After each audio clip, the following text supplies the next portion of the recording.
Hi, I'm Zach Kadish, an SEO strategist here at Conductor.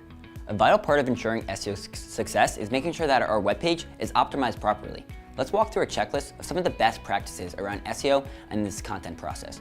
So starting off, I feel that the first and foremost, the most important thing around when we're launching a landing page, a blog article, or anything is making sure that we have relevant keywords. And this is by doing keyword research. So by targeting relevant keywords, we want to make sure that they have sufficient monthly search volume, or MSV, so people are actually searching for them. And we also want to make sure that they're relevant. By relevant, I mean that we want to make sure that a user typing in this query is actually looking for our content. Once we find these relevant keywords, we need to make sure that we're placing them in the appropriate places. So the most important thing on the page is the title tag. This really tells Google and the user what the page is about. This is where we will put our primary and secondary keywords to really let everyone know what this page is talking about. Additionally, we want to make sure that we have a unique meta description.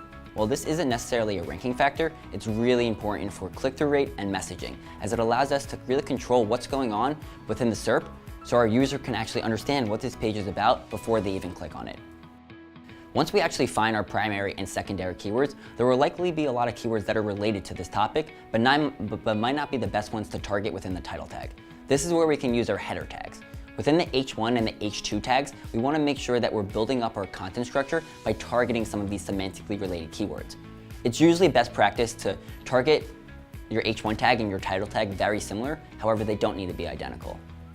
We also want to make sure that we're mobile friendly. It's the best practice to have your site being responsive, so that means your mobile and your desktop site are exactly the same.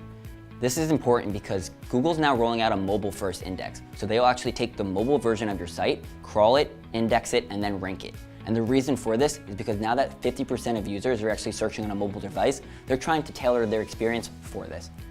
Since so many people are now using mobile devices, page speed has actually become a ranking factor. This is why it's super important that we need to continue to monitor our page speed to make sure that pages are loading correctly, because if you're going to a page and end up it's not loading, you'll likely leave it. We also want to make sure that we have control over our URLs. There's sometimes a lot of junk URLs that could potentially be thrown into the index.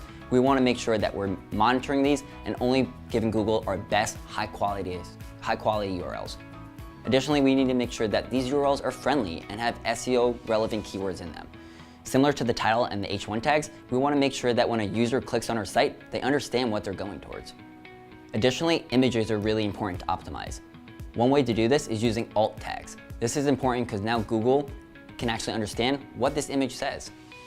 Additionally, JavaScript has become super important within SEO, and developers are using it like crazy. However, sometimes it's a little hard for Google to see this JavaScript. That's why we need to make sure it renders or loads properly so the user can easily see it. And additionally, we want to make the most out of our data. So with these SEO data-driven insights, we really need to make sure that we're optimizing our page properly so the customer can find it. For more information, check out Conductor's Academy course, SEO 101.